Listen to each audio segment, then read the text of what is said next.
বাংলা জুড়ে তৃণমূলের দলবলের রাজনীতি, বিজেপির একাধিক গ্রাম পঞ্চায়েত দখল তৃণমূলের। আর এই জায়গা থেকে কোচবিহারের দিকে নজর রাখলে কোচবিহারের নাটাবাড়ির বলরামপুরে সেখানে 2 নম্বর পঞ্চায়েতে দল বদল, দল ভাঙানোর খেলা অব্যাহত শাসক দলের।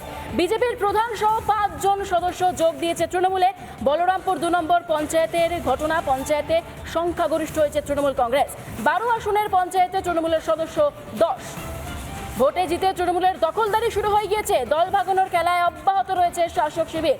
নাটাবাড়ির ঘটনা এই মুহূর্তে আপনাদেরকে জানাচ্ছি। নাটাবাড়ির বলরামপুরে 2 পঞ্চায়েতে দল বদল, বিজেপির প্রধান সহ 5 জন সদস্য যোগ দিয়েছেন তৃণমূলে। এই মুহূর্তে সেই সদস্যদের ছবি আপনাদের সামনে।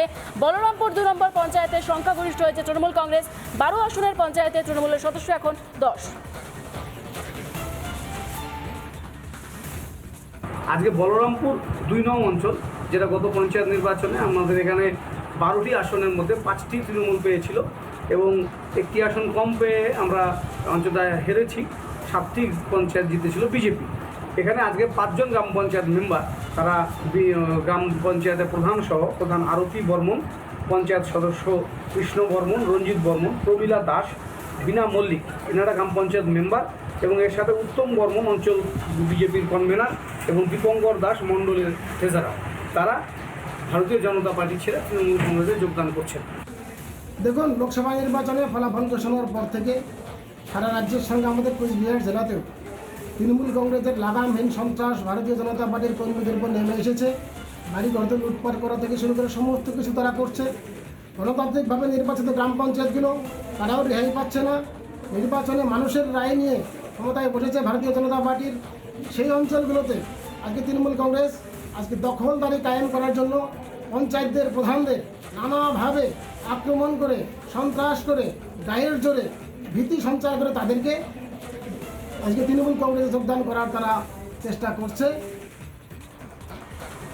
কোচবিহারের নাটাবাড়ির পাশাপাশি আমরা বীরভূমে দেখতে পাচ্ছি একই ছবি। সেখানেও কিন্তু বাংলায় তৃণমূলের দলবদলের যে রাজনীতি তা অব্যাহত রয়েছে। বীরভূমের সিউড়িতেও লোকসভা ভোটের ফলাফলের পর থেকে একের পর এক বিজেপি গ্রাম পঞ্চায়েত দখল করছে শাসক দল।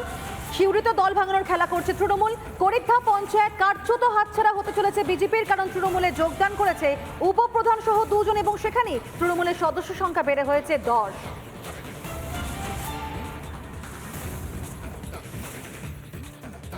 মাননীয় মুখ্যমন্ত্রী উন্নয়নের সামিল হয়ে তৃণমূলে জয়েন করলাম। যেন আমরা, যেহেতু আমরা জনপ্রতিনিধি, আমরা করিদা পঞ্চায়েতকে উন্নয়ন করতে চাই। এতদিন থেকে উন্নয়ন হয়নি, সেরকমভাবে উন্নয়ন হয়নি, এবার আমরা উন্নয়ন করতে চাই। বিজেপিতে মানুষের কাজ করতে একটু অসুবিধা হচ্ছিল, সব ক্ষেত্রেই সমস্যা একটু হচ্ছিল, সেই জন্য আমরা কাজকর্ম যেটা করার দায়িত্ব আমাকে মানুষ ভোট দিয়ে দিয়েছিল, সেই কাজটাই আমি করাতে পারছিলাম না। 1 বছর ধরে হয়ে গেল, ঠিক মতো পরিষেবা পাচ্ছি না। আমার উপপ্রধানকে জানাচ্ছি, ঠিকঠাক আমাকে পরিষেবা দিতে পারছে না। দল বিজেপিকে জানিয়েছিলেন? বিজেপি? হ্যাঁ, আমি তো বিজেপির উপপ্রধানকে জানিয়েছিলাম, সেটা কাজ করাতে পারছি না আমাকে। তিনি কি বলছিলেন? বলছে করাবো। কি করবেন? আজকে জয়েন করে দিলাম, দেখি। আমাদের করিদ্ধা অঞ্চলের উপপ্রধান সঞ্জীব বাগদি, সে লিখিত একটা তৃণমূল কংগ্রেসে যোগদানের জন্যে একটা আমাদের কাছে দরখাস্ত করেছে। আজকে নেতৃত্বের সঙ্গে আলোচনা করে সিদ্ধান্ত নিয়েছি ওদেরকে তৃণমূল কংগ্রেসে যোগদান করার আজকের দিনটা ঠিক করেছি। বরুণ অঙ্কুর, সেও আমাদের দরখাস্ত করেছে এবং তার দরখাস্তের পরিপ্রেক্ষিতে আজকে তাদের তৃণমূল কংগ্রেসে আমরা যোগদান করার এই জায়গায় আমরা ব্যবস্থা করেছি। করিদ্ধা অঞ্চলে আমাদের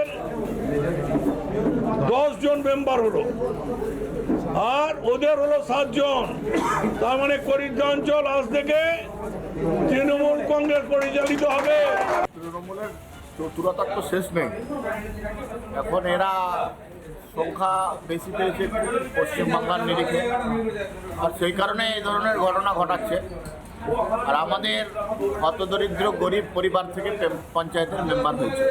যেরকমভাবে গরিব মানুষদেরকে প্রলোভন দিয়ে যেরকমভাবে বোঝাবে, এরা বুঝতেও বাধ্য হচ্ছে। কিন্তু পরিস্থিতি এরকম হয়নি যে তৃণমূলে যেতে হবে। এবং দায়িত্ব নিয়ে আমি বলছি, এই পঞ্চায়েত এখনো যায়নি। পঞ্চায়েত কিন্তু এতদিন বিজেপির মেম্বাররাই চালিয়েছে, সেজন্য মেম্বাররা যেরকম ভেবেছে সেরকম করে চলেছে। স্বাভাবিকভাবে মানুষের যাতে পরিষেবা অসুবিধা না হয় সেই বিষয়ে ভারতীয় জনতা পার্টি দায়বদ্ধতা থাকবে।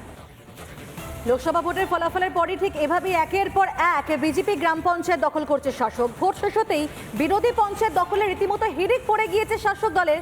ছলে বলে কৌশলে যেভাবেই হোক না কেন পঞ্চায়েত দখল করছে, এমনকি দলবদল পর্যন্ত হচ্ছে। এবং যে ছবি দেখতে পাচ্ছি আমরা কোচবিহারের নাটাবাড়িতে এবং একই সঙ্গে বীরভূমের সিউড়িতেও ওয়েন্দিলা, প্রত্যেকটা জায়গায় একই ছবি। এবং স্বাভাবিকভাবে কিন্তু প্রশ্ন উঠছে, তাহলে কি বাংলায় বিরোধী শূন্য করতে চায় তৃণমূল?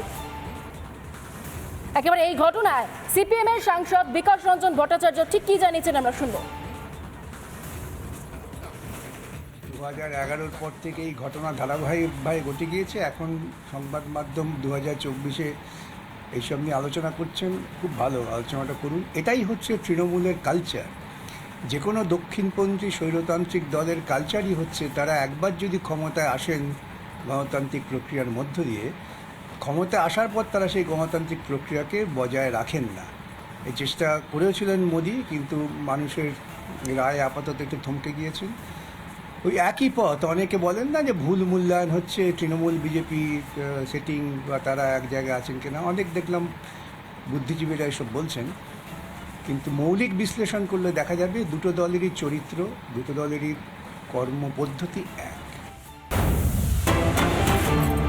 বাংলা জুড়ে তৃণমূলের দলবলের রাজনীতি, বিজেপির একাধিক গ্রাম পঞ্চায়েত দখল তৃণমূলের। আর এই জায়গা থেকে কোচবিহারের দিকে নজর রাখলে কোচবিহারের নাটাবাড়ির বলরামপুরে সেখানে 2 নম্বর পঞ্চায়েতে দল বদল, দল ভাঙানোর খেলা অব্যাহত শাসক দলের। বিজেপির প্রধান সহ 5 জন সদস্য যোগ দিয়েছে তৃণমূলে। বলরামপুর 2 নম্বর পঞ্চায়েতের ঘটনা, পঞ্চায়েতে সংখ্যাগরিষ্ঠ হয়েছে তৃণমূল কংগ্রেস। 12 আসনের পঞ্চায়েতে তৃণমূলের সদস্য 10। ভোটে জিতে তৃণমূলের দখলদারি শুরু হয়ে গিয়েছে, দল ভাগানোর খেলায় অব্যাহত রয়েছে শাসক শিবির। নাটাবাড়ির ঘটনা এই মুহূর্তে আপনাদেরকে জানাচ্ছি। নাটাবাড়ির বলরামপুরে 2 পঞ্চায়েতে দল বদল, বিজেপির প্রধান সহ 5 জন সদস্য যোগ দিয়েছেন তৃণমূলে।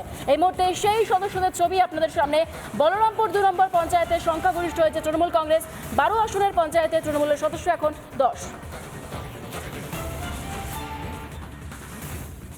আজকে বলরামপুর 2 নং অঞ্চল, যেটা গত পঞ্চায়েত নির্বাচনে আমাদের এখানে 12টি আসনের মধ্যে 5টি তৃণমূল পেয়েছিল এবং 1টি আসন কম পেয়ে আমরা অঞ্চলটায় হেরেছি।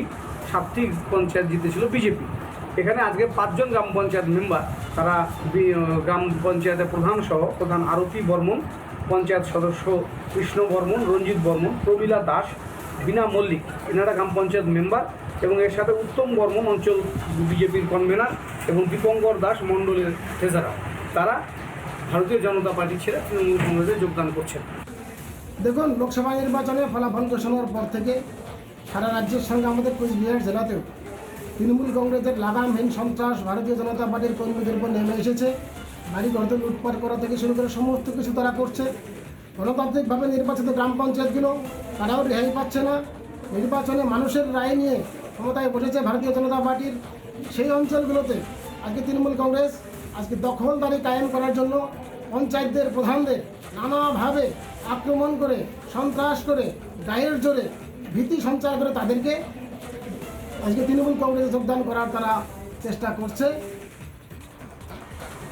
কোচবিহারের নাটাবাড়ির পাশাপাশি আমরা বীরভূম দেখতে পাচ্ছি একই ছবি। সেখানেও কিন্তু বাংলায় তৃণমূলের দলবদল যে রাজনীতি তা অব্যাহত রয়েছে বীরভূমের সিউড়িতেও।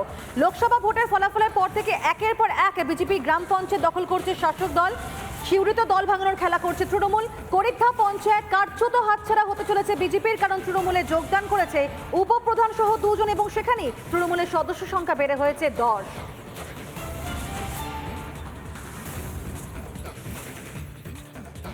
মাননীয় মুখ্যমন্ত্রী উন্নয়নের সামিল হয়ে তৃণমূলে জয়েন করলাম। যেন আমরা, যেহেতু আমরা জনপ্রতিনিধি, আমরা করিদা পঞ্চায়েতকে উন্নয়ন করতে চাই। এতদিন থেকে উন্নয়ন হয়নি, সেরকমভাবে উন্নয়ন হয়নি, এবার আমরা উন্নয়ন করতে চাই। বিজেপিতে মানুষের কাজ করতে একটু অসুবিধা হচ্ছিল, সব ক্ষেত্রেই সমস্যা একটু হচ্ছিল, সেই জন্য আমরা কাজকর্ম যেটা করার দায়িত্ব আমাকে মানুষ ভোট দিয়ে দিয়েছিল, সেই কাজটাই আমি করাতে পারছিলাম না। 1 বছর ধরে হয়ে গেল। ঠিক মতো পরিষেবা পাচ্ছি না। আমার উপপ্রধানকে জানাচ্ছি, ঠিকঠাক আমাকে পরিষেবা দিতে পারছে না। দল বিজেপিকে জানিয়েছিলেন বিজেপি? হ্যাঁ, আমি তো বিজেপির উপপ্রধানকে জানিয়েছিলাম, সেটা কাজ করাতে পারছি না আমাকে। তিনি কি বলছিলেন? বলছে করাবো। আপনি কি করবেন? আজকে জয়েন করে দিলাম, দেখি। আমাদের করিদ্দা অঞ্চলের উপপ্রধান সঞ্জীব বাগদি সে লিখিত একটা তৃণমূল কংগ্রেসে যোগদানের জন্যে একটা আমাদের কাছে দরখাস্ত করেছে। আজকে নেতৃত্বের সঙ্গে আলোচনা করে সিদ্ধান্ত নিয়েছি ওদেরকে তৃণমূল কংগ্রেসে যোগদান করার আজকের দিনটা ঠিক করেছি। বরুণ অঙ্কুর সেও আমাদের দরখাস্ত করেছে এবং তার দরখাস্তের পরিপ্রেক্ষিতে আজকে তাদের তৃণমূল কংগ্রেসে আমরা যোগদান করার এই জায়গায় আমরা ব্যবস্থা করেছি। করিদ্দা অঞ্চলে আমাদের 10 জন মেম্বার হলো আর ওদের হলো 7 জন। তার মানে করিদ্দা অঞ্চল আজ থেকে তৃণমূল কংগ্রেস পরিচালিত হবে। তৃণমূলের চতুরতার তো শেষ নেই। এখন এরা সংখ্যা বেশি পেয়েছে পশ্চিমবাংলার নিরিখে, আর সেই কারণে এই ধরনের ঘটনা ঘটাচ্ছে। আর আমাদের হতদরিদ্র গরিব পরিবার থেকে পঞ্চায়েতের মেম্বার হয়েছে, যেরকমভাবে গরিব মানুষদেরকে প্রলোভন দিয়ে যেরকমভাবে বোঝাবে এরা বুঝতেও বাধ্য হচ্ছে। কিন্তু পরিস্থিতি এরকম হয়নি যে তৃণমূলে যেতে হবে। এবং দায়িত্ব নিয়ে আমি বলছি, এই পঞ্চায়েত এখনো যায়নি। পঞ্চায়েত কিন্তু এতদিন বিজেপির মেম্বাররাই চালিয়েছে, সেজন্য মেম্বাররা যেরকম ভেবেছে সেরকম করে চলেছে। স্বাভাবিকভাবে মানুষের যাতে পরিষেবা অসুবিধা না হয় সেই বিষয়ে ভারতীয় জনতা পার্টির দায়বদ্ধতা থাকবে। লোকসভা ভোটের ফলাফলের পরই ঠিক এভাবেই একের পর এক বিজেপি গ্রাম পঞ্চায়েত দখল করছে শাসক। ভোট শেষ হতেই বিরোধী পঞ্চায়েত দখলে রীতিমতো হিড়িক পড়ে গিয়েছে শাসক দলের। ছলে বলে কৌশলে যেভাবেই হোক না কেন পঞ্চায়েত দখল করছে, এমনকি দলবদল পর্যন্ত হচ্ছে। এবং যে ছবি দেখতে পাচ্ছি আমরা কোচবিহারের নাটাবাড়িতে এবং একই সঙ্গে বীরভূমের সিউড়িতেও ওয়েন্দিলা, প্রত্যেকটা জায়গায় একই ছবি। এবং স্বাভাবিকভাবে কিন্তু প্রশ্ন উঠছে, তাহলে কি বাংলায় বিরোধী শূন্য করতে চায় তৃণমূল? একেবারে এই ঘটনায় সিপিএম এর সাংসদ বিকাশ রঞ্জন ভট্টাচার্য ঠিক কি জানিয়েছেন আমরা শুনবো। 2011 পর থেকে এই ঘটনা ধারাবাহিকভাবে ঘটে গিয়েছে। এখন সংবাদ মাধ্যম 2024 এইসব নিয়ে আলোচনা করছেন, খুব ভালো, আলোচনাটা করুন। এটাই হচ্ছে তৃণমূলের কালচার। যে কোনো দক্ষিণপন্থী স্বৈরতান্ত্রিক দলের কালচারই হচ্ছে তারা একবার যদি ক্ষমতায় আসেন গণতান্ত্রিক প্রক্রিয়ার মধ্য দিয়ে, ক্ষমতায় আসার পর তারা সেই গণতান্ত্রিক প্রক্রিয়াকে বজায় রাখেন না। এই চেষ্টা করেছিলেন মোদি, কিন্তু মানুষের রায় আপাতত একটু থমকে গিয়েছেন। ওই একই পথ, অনেকে বলেন না যে ভুল মূল্যায়ন হচ্ছে, তৃণমূল বিজেপি সেটিং বা তারা এক জায়গায় আছেন কিনা, অনেক দেখলাম বুদ্ধিজীবীরা এসব বলছেন। কিন্তু মৌলিক বিশ্লেষণ করলে দেখা যাবে দুটো দলেরই চরিত্র, দুটো দলেরই কর্মপদ্ধতি এক।